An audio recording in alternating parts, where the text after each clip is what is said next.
Hello everyone, ఈరోజు day వచ్చేసి 19th December అండి. ఒక 3 ట్రేడ్స్ తీసుకున్నాను. వాటి రిజల్ట్ అనేది ఏమైందో చూద్దాం. దిస్ శరత్ అండి. Let start work on trading. Analysis ద్వారా మార్కెట్ అప్ సైడ్కి వెళ్తుందని తెలిసి 1:1.5 రిస్క్ రివార్డ్ రేషియో మెయిన్ చార్ట్లో పెట్టుకున్నాను. ప్రీమియం చార్ట్లో 51,500 సిఈని బై చేశాను. 1:1.5 risk reward ratio. Target hit అయిన వెంటనే ఎగ్జిట్ అనేది అయిపోయాను. ఆప్షన్ బయింగ్లో గుర్తుపెట్టుకోండి, వీలైనంత తొందర ఎగ్జిట్ అయిపోవడానికి ట్రై చేయండి. లేట్ చేశారు అనుకోండి ప్రీమియం డికే అవుతుంది. మీకు టార్గెట్ మెయిన్ చార్లో టార్గెట్ హిట్ అయినా కూడా ప్రీమియం చార్లో లాస్ అనేది విజిబుల్ అవుతుంది. సెకండ్ ట్రేడ్ వచ్చేసి గోల్డ్లో తీసుకున్నాను. నిన్న ట్రేడ్ చేశాను ఎక్స్నెక్స్లో. నిన్న ఫెడ్ మీటింగ్ ఉంటే షార్ట్ పొజిషన్ త్రూ ఎంట్రీ అనేది వచ్చేసింది. ఇంకా ఫెడ్ మీటింగ్ కూడా ఉంది కదా, అగ్రెసివ్ మూవ్ ఉంటుంది అనుకుని తీసుకొని ఎంట్రీ టార్గెట్ స్టాప్ లాస్ పెట్టి పడుకున్నాను. ఆ టార్గెట్ అనేది హిట్ అయిపోయింది మార్నింగ్ లేచి చూసేసరికి.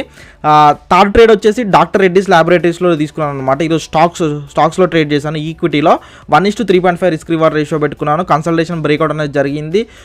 మన ప్రైస్ యాక్షన్ త్రూ కొన్ని ఇండికేటర్స్తో చూస్తే నాకు వెళ్తుందని తెలిసి 1:3.5 టార్గెట్ అనేది హిట్ అయిపోయింది. ట్రేడింగ్ క్లాసెస్ ఇంట్రెస్ట్ ఉంటే స్క్రీన్ మీద వాట్సాప్ నెంబర్ ఉందండి, టెక్స్ట్ చేయండి. ఓకేనా? థ్యాంక్ యూ సో మచ్ అండి ఫుల్ వీడియో చూసినందుకు.